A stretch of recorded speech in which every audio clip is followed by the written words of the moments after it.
Introducing the 2025 Eride Pro 3.0, the newest chapter in electric moto performance built for power, range, and precision. This bike is designed to push all boundaries on and off the trail. At its heart is a 6 kilowatt motor with a peak output of 16 kilowatts. Roughly 21 horsepower translates to instant torque, incredible throttle response, and a top speed around 62 miles an hour. Whether you're ripping through open desert, climbing technical trails, or just going for a really mellow cruise, this bike has the muscle to do it all. Power comes from a 72 volt, 50 amp hour battery that's 3.6 kilowatts of energy, giving you up to 64 miles of range at cruising speeds. From 20% to 90% takes only about 3.5 hours to charge. Best of all, the battery is hot swappable, so if you have an extra battery on you, you can swap out midday and keep ripping. 3.0 chassis is purpose built for control. Fast A suspension, front and rear that's fully adjustable, equipped with a 19-inch front wheel and an 18-inch rear. This is going to give you solid grip across dirt, gravel, and pavement. Curb weight is right at 167 pounds, which means it's a light, flickable, and easy bike to manage. Stopping power is handled by hydraulic disc brakes with DOT4 fluid with regen capability, adding stability and putting a little energy back into the battery. No Bluetooth connectivity as of yet, but it will be available soon. Underneath it all is a reinforced frame. Max carrying weight is 302 pounds. Ground clearance is just at 10 inches. It also includes a bash guard to keep all critical components protected. All of this comes together in a zero emission package that's quiet, clean, and trail ready. Whether you're an experienced rider or new to the scene, the Eride Pro 3.0 delivers serious capability without the bulk and noise of a traditional dirt bike. This is the new 2025 Eride Pro 3.0. Lightweight, powerful, and ready for whatever you throw it at. Let's go ahead and get into the riding and we'll talk about it a little more. To go over the features of the Eride Pro 3.0, 72 volt. All right guys, before we get too far into the 3.0 video, just wanted to remind you I am doing a Warp 9 chain drive kit giveaway for a Surron LBX. Instructions will be at the very end of this video. There will be 3 chances to win this kit. Watch the last video, watch this video, and watch next week's video. Comment down below, Team VPR, like, comment, and subscribe, and you guys are entered in the win automatically. Also follow me on Instagram at Vincent Paul Rides so you can stay up to date on the winner, and also so I can get your contact info so I can ship you out this Warp 9 chain drive kit for a Surron LBX. And there's only 2 people that have entered, so your chances are pretty high. So let's get back into this 3.0 video. Thank you guys so much for watching. 50 amp hour battery, top speed 62 miles an hour, .4 big brakes in the rear, .4 big brakes in the front, nice master cylinders. We're gonna have an eco and a sport mode, 2 levels of regen, your horn, reverse, parking, and lights. Pretty bare minimum controls. That's really all you guys need. Factory direct mount stem, which is nice. Fast A suspension in the front, Fast A suspension in the rear, dual sport tires, which should do pretty well out here. They're Eride Pro branded, but they're pretty similar to Shinko 241s if you guys are familiar. Eride Pro did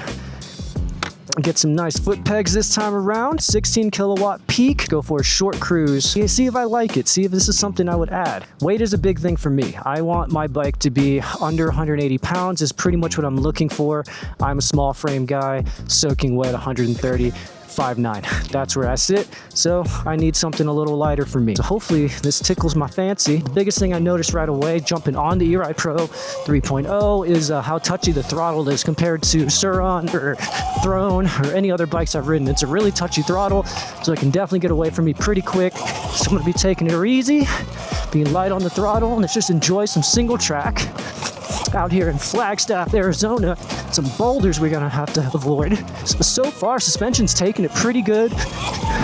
Little jump there, pretty sweet. This loose stuff here definitely has the power to pull you out of the corners. Like I said, I'm taking it easy, guys. I've never ridden this trail.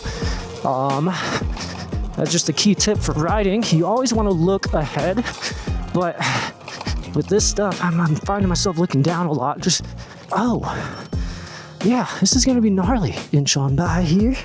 Just gonna scoot on by. All right, a lot of boulders, a lot of rocks. Just taking her easy, guys. I am in sport. I may drop down to eco here in a minute, just so I can get out of the sketchy.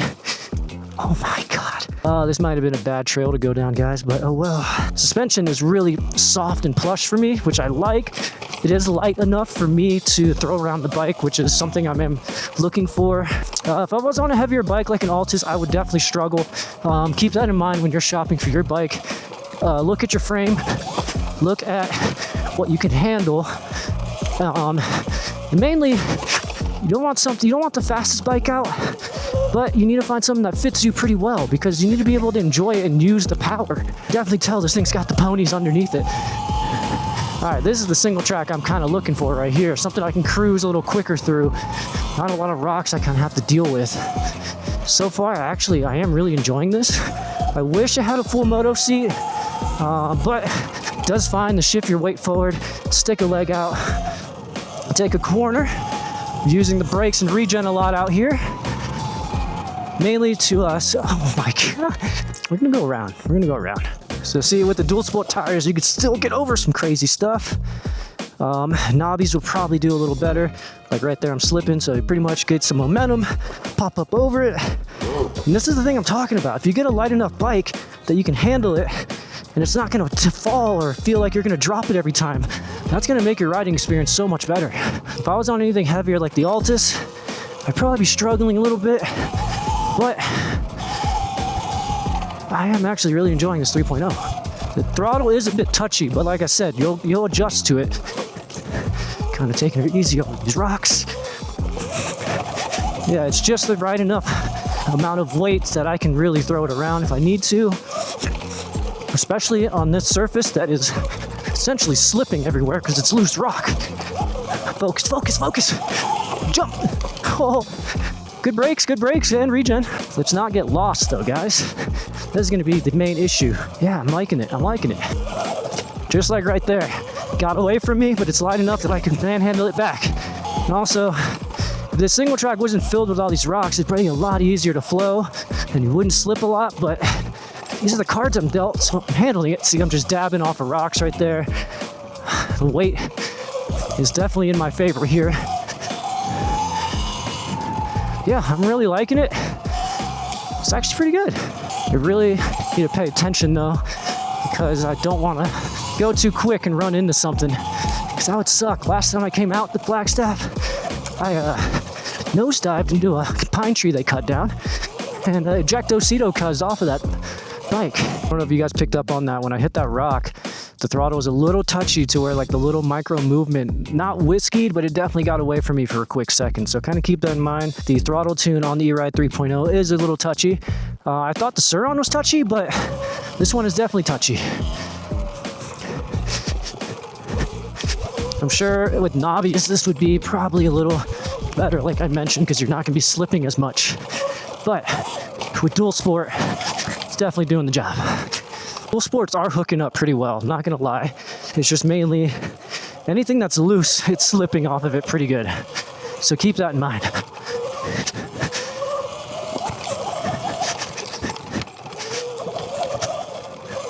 Weight distribution is pretty good. I'm keeping my weight back, especially when I'm trying to just kind of pop over stuff. If you keep your weight too far forward, one, will unsettle you and the bike, and two, just a little more aggressive on your wrist. So keep your weight back. If you got to pop over stuff, especially all this loose rock, you'll be okay. We're gonna do some more riding on this, but this is just my quick first impression. Definitely standing up a lot more on the pegs on this terrain. Really want to find some smooth stuff like this where we can really push it a little faster. It's just never know what's going to come up on the other side of the corner. Front suspension is really impressing me. Fast 6 is really doing a good job. Rear suspension is fine. I don't notice any, haven't bottomed out or anything yet. So it's definitely good suspension front and rear. May lower tire pressure a little bit if there is more of these rocks, which it's looking like it's going to be everywhere. Oh God, see, did it again. Throttle's touchy. Stand up. Oh God. All right, now we can use reverse. Foot peg jammed right up against that rock. So reverse, turn out, go down, Gucci. I should have worn my moto boots, to be honest, guys. Safety is first. Don't be like me, be better. A little fast corner. Now I'm gonna sit down a little more, see how it feels sitting down most of the time. Yeah, there's the power, dude. Power's good, front brake is solid. Definitely don't hit the front brake when you're in a turn because you will wash out 100%. So I'm sitting down on the seat, weight forward. Let's give it some power. Oh yeah, that's good. It's definitely got some pickup power. Also, it definitely has a lot. See those things right there? That's what yeeted me last time I was out here.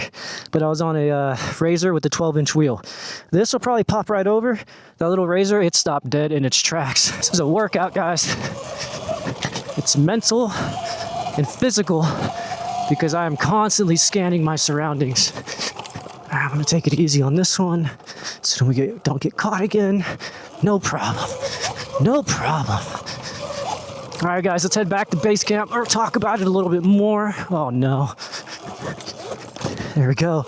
Right over. Get ready for the buck. Look at that. No issue.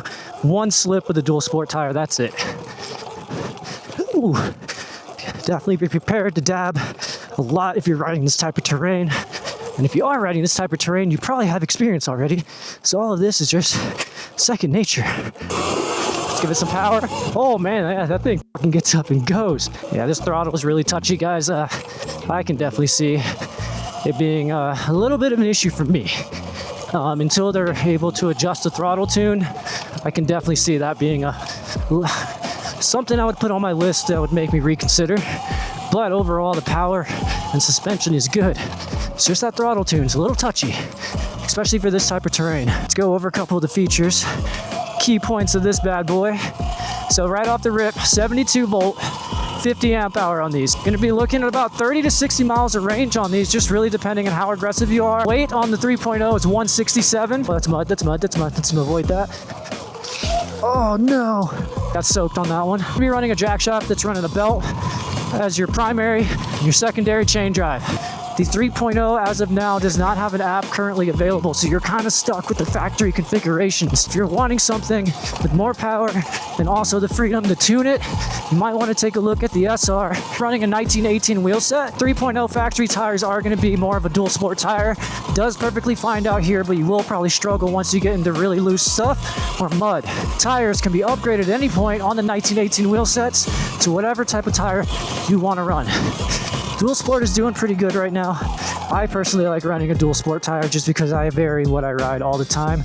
If this was my normal terrain, I probably would opt for the SR tires. Since we're speaking about tires, let's go ahead and touch on suspension a little bit. You're running fast-A suspension front and rear, adjustable dampening and rebound. They do extremely well, tried and true, upgraded fork seals from the factory, super solid suspension. You are not gonna have any issues running these. No full moto seat on the E-Rides. They are kind of a short seat. If it's your preference to run a full moto seat like it is for me, it might become an issue. It's mainly just, it's gonna be a little harder to kind of place your weight over the front of the bike when you're doing fast turns. Of course, once you start riding, you start to learn your bike, you start to learn its characteristics, you can really, really dial in how the bike's gonna feel. I want to avoid this mud. The big thing I kind of notice is the Eride Pro's bars are going to be wider from the factory. I highly recommend anybody using a direct mount stem for their bars. It's not if you drop your bike, it's going to be when you drop your bike. It gets really annoying to keep readjusting every single time. A true knobby moto tire would be beneficial out here because the front end just washed out on me with these dual sport tires because of a little bit of mud, so kind of keep that in mind. Aftermarket support is amazing on E-Ride. Literally, there's so many things you can add to this bike to fully customize it. Talk a little bit about top speed. Can't really open it up too much out here just because there's a lot of debris. There's a lot of things that will really go sideways quick if you're going way too fast and don't see it. So top speed on the Eride Pro 3.0 is going to be verified at 62 miles an hour. Foot pegs are amazing from the factory. They're wider and they're grippy, so you don't have to worry about upgrading those immediately. Let's get it. A lot of spin.